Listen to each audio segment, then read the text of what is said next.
Hey, what's going on, guys? Rome Gaming here, back in another video. Today's episode, I wanted to make a quick little video on kind of how the meta is shaping up for healers in Mythic Plus. So what you're looking at here is from Archon. If you've never watched one of my tier lists before, never watched, I've made a few tier lists, especially back in Dragonflight. You might not have watched one of those videos. So what we're looking at here is a website from Archon. And what this does is this pulls in Raider.io data and it makes its own tier list. So all this data, this isn't my opinion. This is literally what you guys are playing.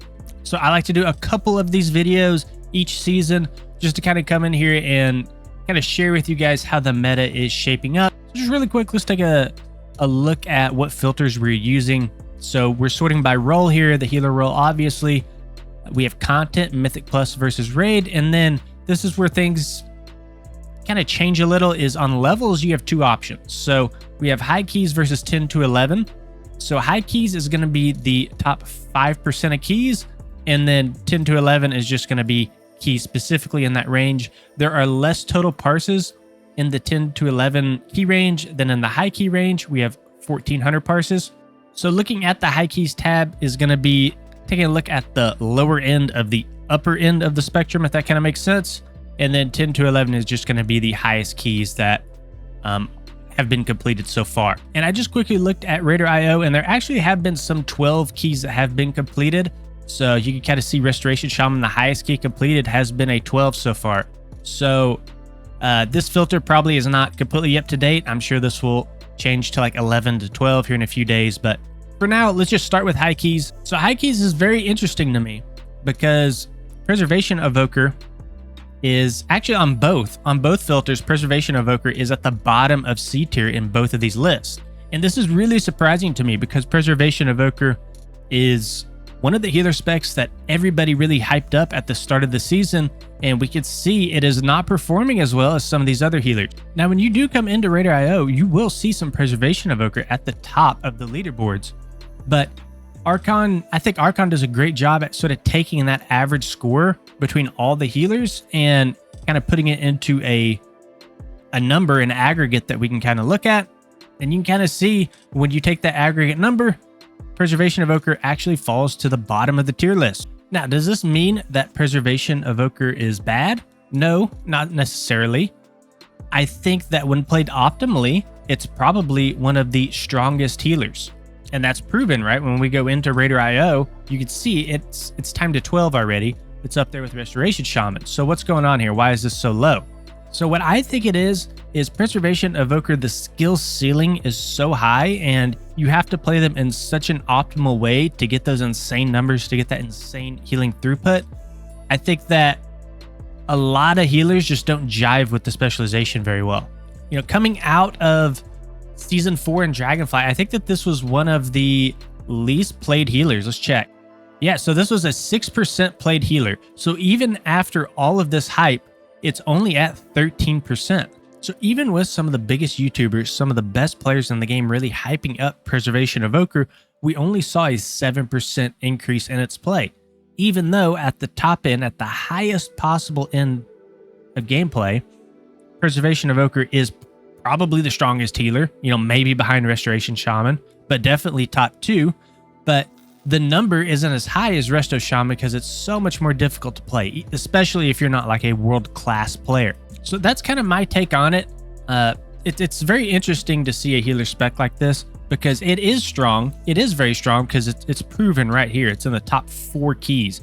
And again, a lot of the top healers in the community have talked about how strong Preservation Evoker is, but that just goes to say just because it's strong at the top, like the very top end of gameplay, doesn't necessarily mean it's a good specialization for you to main.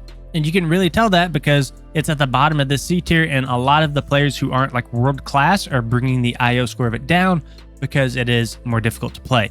So that's my take on it. Again, we're only looking at 1400 parses here on the top 5% of keys. And I'm not saying Preservation Evoker is bad, but what I'm saying is people aren't pushing quite as high. The average player isn't pushing as high with Preservation Evoker as some of these other healing specializations. And there has to be a reason for that. There has to be a reason that this score is 20 points below Resto Druid, which is supposedly supposed to be one of the worst healers at the moment. So anyways, I'll move on from Preservation Evoker. I just thought that was really interesting because this was supposed to be S+ tier, and we come in here after week 1 and it's already bottom C tier. So let's move on to Discipline Priest. So even with the buffs that they've got to their Atonement healing before the season started, I don't quite think it's enough. I think they need a little something else. And I'll just talk about both priest specializations at the same time since we're here. I do think just priest in general just needs a buff to their healing. I think their damage is fine. I think their utility is fine. It has always been fine due to power infusion, but their healing numbers just can't compete with some of these other specializations. And this is a very interesting tier list because this is almost exactly to a T how I would rank how healing feels on some of these healing specs. The only thing I would change from this graph is probably putting Preservation Evoker up here in like IB tier. I would say in terms of easiness for healing in a Mythic Plus dungeon, for me, it's Mistweaver Monk into Resto Shaman, into Pres Evoker, into Resto Druid, and then just follow it down, right? Holy Priest, Holy Paladin, then Disc Priest. So I do think Holy Priest, Holy Paladin, and Discipline Priest all need a buff to their healing. They've done a ton of nerfs to Holy Paladin, and I'm not sure it was necessarily warranted. And I'll say this, I do think that Restoration Druid and Holy Paladin have sort of the opposite problem. So I think Restoration Druid needs more cooldowns, and I think Holy Paladin almost needs less cooldowns and stronger, like a stronger throughput in their healing rotation. So Restoration Druid, the core of Resto Druid, its core rotation feels fine to me. The only problem is I don't have a big cooldown to push health bars up. And I absolutely hate the fact that Flourish shares a node with Photosynthesis. I think Flourish would be a great addition to get back into Restoration Druid's sort of cooldowns. Resto Druid really needs a way to push health bars back up. A lot of the times I feel that, you know, for the most part, I can keep health pools up, but the second 2 or 3 people stand in a swirly and those health bars really get pushed down, I don't have a great way. I don't have like a oh no button that I can press. Sure, I have Convoke, but what do I do when that's on cooldown? You know, sometimes people make multiple mistakes in a row, and if my core healing rotation can't keep everybody up, then I need to rely on, you know, like an external. Now, kind of going back to Holy Paladin here. So the problem that I think Holy Paladin has is almost the opposite of Restoration Druid. So Restoration Druid has a great core healing rotation, right? I think I love how like Life Bloom and Regrowth and Verdancy is all kind of working together. You're more focused on regrowth spams rather than your hots. I personally like that. I know a lot of people don't, but I like having more power behind my regrowth, and just your core rotation feels pretty strong. But I think you have the opposite problem with Holy Paladin. So your core rotation is kind of focused on spot healing. So when just like one person is taking a whole bunch of damage, it's very easy to top that person off. I kind of think where they struggle is in their core rotation. They don't have great AoE healing. You know, everything is focused around Eternal Flame. It's going to be focused around your Holy Shocks and your Holy Lights. I wish they could work Light of Dawn in there somehow to where I could effectively AoE heal my group. I feel like Light of Dawn is just absolutely useless in Mythic Plus, and I wish they would buff it in like 5-man content. So yeah, I just feel like these two have polar opposite issues.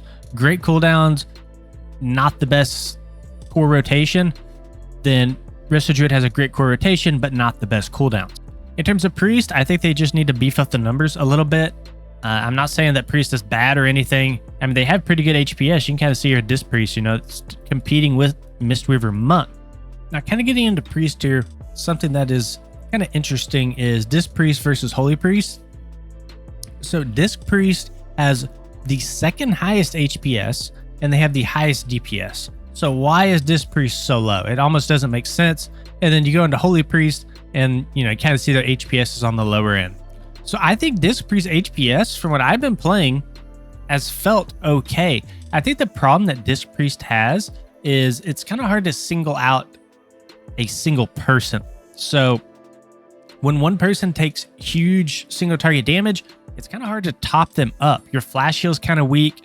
You do have Power Word Shield, but there's a ton of healing absorbs. And a lot of this big HPS number is factored into the shields that you throw out. So I think that Disc Priest does struggle on certain keys where you have to really push through a big heal absorb. and you have to really rely on raw healing and not your shields to push up those health bars. So that's one of the reasons I'm not a big fan of heal absorbs in this game, is because there's certain specs that just aren't designed to heal through raw healing. You know, we have shields in the game as well. And when you got a bunch of heal absorb mechanics, specs like Discipline Priest do suffer a bit more. So I think for this expansion specifically, or this dungeon rotation, I wish it had put even more power into atonement healing and less power into our shields. That way we can push up those health bars when needed and not have to rely on shields as much. You know, things like Rapture, that's not going to push a health bar up. It's just going to put a big shield on somebody. You still have to get that healing in there somehow. Then over here in the bottom left, we do have Holy Priest. I don't think there's anything inherently wrong with Holy Priest. I just think that the numbers just need to be beefed up a bit on Holy Priest. In terms of Mistweaver Monk, Restoration Shaman wouldn't change a thing. I think they're in a great spot. I wish they would kind of give Mistweaver Monk to be. I know it's top of S tier right now, but I do wish that they would give Mistweaver Monk a little bit more group utility, like a buff, a B-res, a lust, something in there. I know that we do have that Mystic Touch for the physical damage increase, but it's very comp specific. I wish I would change that around a little. And then in terms of Restoration Shaman, wouldn't change a thing on it. And then one thing I will add here is I don't believe that these are weighted averages. So really, we're only looking at 65 parses for Mistweaver Monk. For Resto Shaman, we're looking at 500 parses. So this number is stronger than the 2644 number here, right? Because there's so much more data backing it rather than this one. This could just be a couple really good players that are kind of beefing these scores up. So it will be interesting to come back here in a week and kind of see how this graph has changed. The more parses you get, the more data you have to back these numbers. So this is, just take this with a grain of salt. This is just how things are looking right now. We don't have a whole bunch of data to really go off of, but I did want to get this out. I did think that this was very interesting to see Preservation Evoker so low. But yeah, let me know what you guys think. Do you think Archon has an accurate tier list here? Do you think some things should be moved around? How do you think whatever healer that you play, how do you think it's feeling right now? I always think conversations like this are super interesting because everybody has a different perspective on why they think, you know, a specific healer is strong or weak, or why they're in a specific spot on a tier list. So yeah, let me know what you guys think in the comments below. So yeah, thank you guys for watching. Hope you guys enjoyed the video. We'll see you on the next one.